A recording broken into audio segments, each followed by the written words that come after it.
Today was race day, the day of the race. I've never been able to say that before in my life. Now, I don't want to spoil the surprise and give away what... So we'll get to what happened, how the day unfolded, but let me just walk you through real quickly. Last night I packed my stuff. You need a lot for a triathlon. So I packed it all. I got myself really well prepped last night, and then this morning got up with the crack of dawn. I slept really well. A lot of times you hear people talk about the anticipation of the event preventing you from sleeping well the night before, and I was fully expecting that because I've been really excited about this.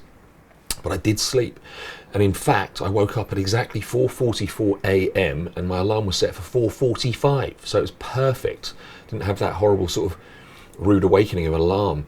But got up, had breakfast, had a coffee, got on the road to Woking, where the triathlon was taking place. I was at registration by 6:20 this morning.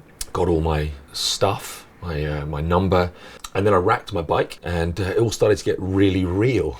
I was so excited about it. Now, I couldn't film the swim. It was a pool swim, so it wouldn't have been the most exciting swim to watch. It wasn't an open water swim in a gorgeous lake or something. It was only 400 meters as well, so 16 lengths of a 25 meter pool. It was surprisingly tiring, I have to say, which is ridiculous because, not very long ago I was regularly swimming 2, 3, 4, even 5 kilometers.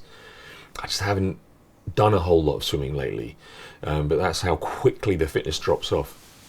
But it was fine. I think also a lot of it was just the fact that I was buzzing and the adrenaline was firing. But I did do a good job of keeping it in check, because I've heard from a lot of people that one of the biggest rookie errors first timers making a triathlon is they go crazy on the swim because they're so fired up. And I didn't, because I did a practice run at the gym a few weeks ago where I really deliberately swam very casually, and I did it in 8 minutes 45 seconds. Today it was 8 minutes 30 or 32 or something, so it was really close to that, marginally faster, but negligible difference. So that was good. Out of the pool into transition 1. I used my Garmin watch, and I'd never used it in triathlon mode before. I didn't even know how to properly use it in brick session mode, which is that you just have to press an extra button to tell the watch you've gone from one discipline to the other. Of course, it doesn't know. So all I had to remember to do today was start the watch as I got into the swim, and then just press the button when I went into transition 1, when I started the bike, when I came into transition 2, and when I started the run, and then at the end. And in almost all circumstances, I forgot to hit the button, but I did it fairly quickly afterwards. I remembered that I'd forgotten quite quickly. So anyway, into transition 1, got my bike gear on, and it just felt surreal to be doing this. I was so excited to be doing it and buzzing. And that whole thing you've watched on YouTube a million times by the time you do a triathlon, where you get to the mount point and you can get onto your bike after it, and it just felt really, really wonderful to be actually doing this in real life rather than watching it on YouTube. It is a lot harder in real life, I discovered today. It's so easy watching people do triathlons. It was great, but it was testing. And I got on the bike. Actually, by this time, of course, had the 360 camera attached to the front of the bike. Little did I know, you're not actually allowed to. Not allowed to film the event. You're not allowed to film as a competitor. I had no idea. You're not allowed to bring a recording device with you. I found out at the end. So, I'm lucky to have footage of my first ever triathlon. It could easily not have been the case, but it's probably the last triathlon I'll film as well. I'm not saying it's the last triathlon I'll do, it's just that I won't be able to take a camera next time, but hopefully next time I'll have somebody there to film stuff. Anyway, on the bike, really beautiful bike route, 20 kilometers. It was actually 2 laps of a almost 10k route, couple of inclines, nothing really difficult, and I didn't expect the bike to be a real challenge for me. Same as the swim, I was kind of comfortable that I could do that, and I did. Tons of people passed me, and I only passed maybe 1 or 2. Again, I was fully expecting that because I was really not going for a time. I didn't even know what time to go for if I had wanted to hit a particular time. I just wanted to finish. There were 2 goals that I had for today. One was to finish and the other was to not walk at all on the run. So anyway, on the bike, and man, was it impressive to see some of these proper triathletes passing me on bikes that look more like spaceships. A couple of them that I saw with Team GB tri-suits on, so I think they compete at the very highest level. In fact, one of them that I saw, whose name was on the back of his tri-suit, Ross Partridge, his name is, he came second in the event overall, so he's right up there.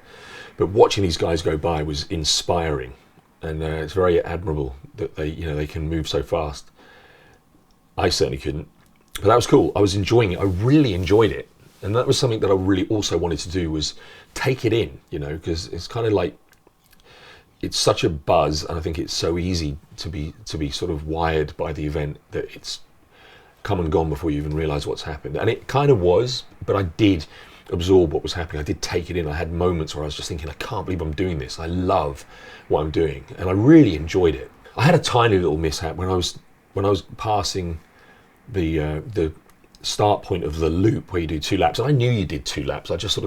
I said something to the guy, the marshal, about it's 2 laps, right? And of course he's not to know that I'm saying I've done 2 laps, or I've got to do 2 laps. And he then started to say something about, if you've done 2 laps, you go back, and if you haven't, you need to do a second lap.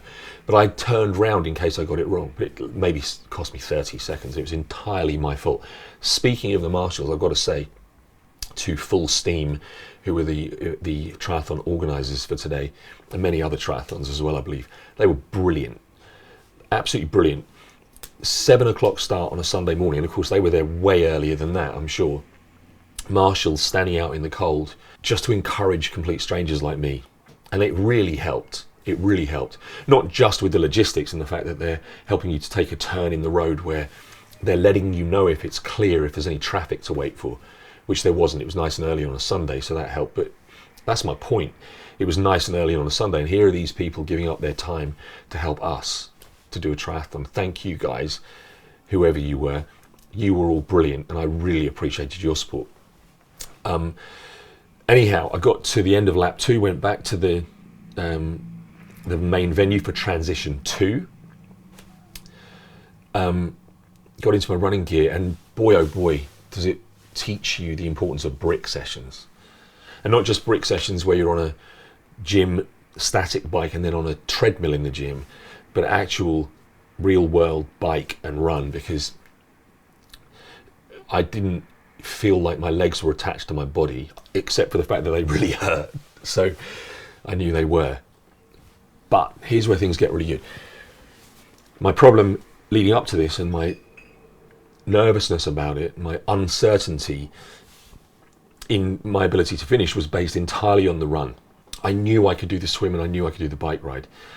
The run was a different story, for the simple reason that my calves have been problematic over the years, as I mentioned in episodes 1 and 2. And in fact, my calves have been a problem as recently as 2 weeks ago, where I did a run on the treadmill, which is way, way better and more forgiving underfoot, obviously, than a tarmac road.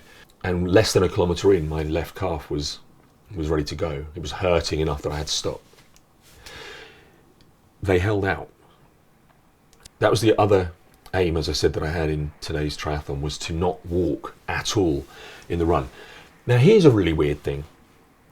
I was absolutely certain that I was running just above walking pace, because I was taking it really easy to be careful, and also because I had nothing left.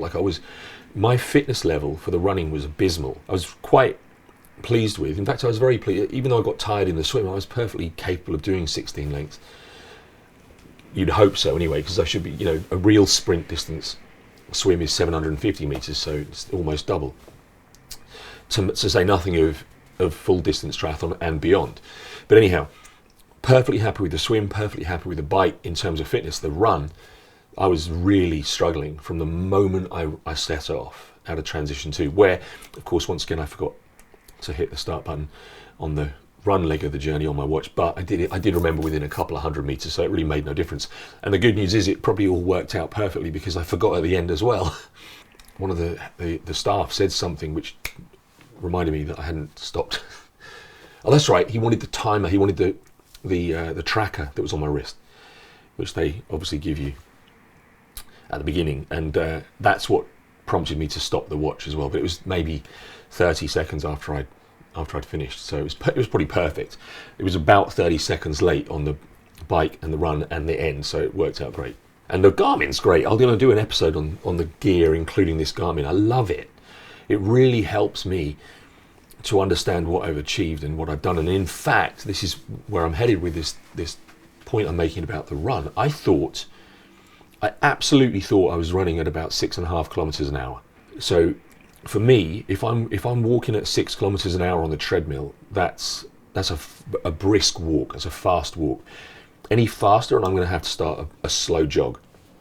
That's what I thought I was doing. So to my astonishment, I finished the 5K run in 32 minutes and some number of seconds. Again, the watch and the app that's on the phone connected to the watch confirms to me that actually I was doing somewhere, it was either 9.2 or 9.4 kilometers an hour average, which astonished me because I really felt like I was just beyond walking fast. And so treadmills are deceptive, because if I was pushing 10k on the treadmill for half an hour to do 5k, that felt like a workout.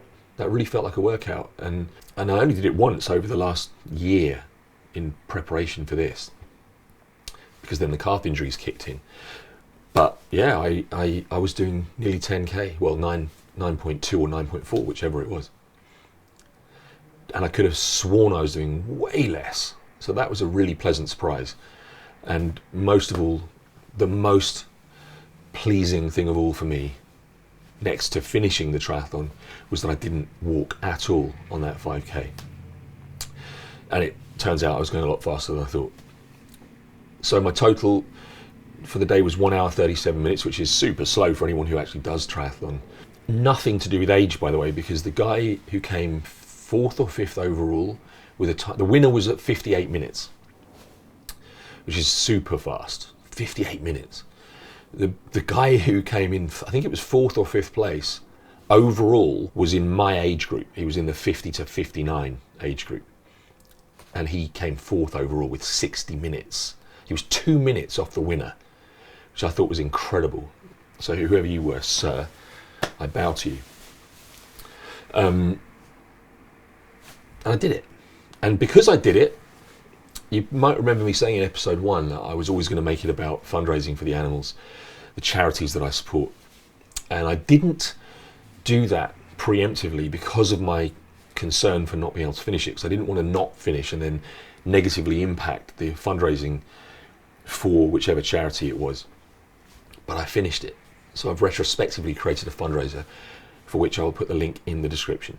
And the beneficiary of my fundraiser is the Good Heart Animal Sanctuary, who are an amazing group of people who provide a beautiful, loving, caring, safe home for several hundred rescued farm animals. Check out Good Heart Animal Sanctuaries. I'll also put a link in the description to their website. They're a wonderful group of people doing wonderful things, and I wanted them to benefit from the success that I enjoyed today. So, yeah. I did it. I got a medal.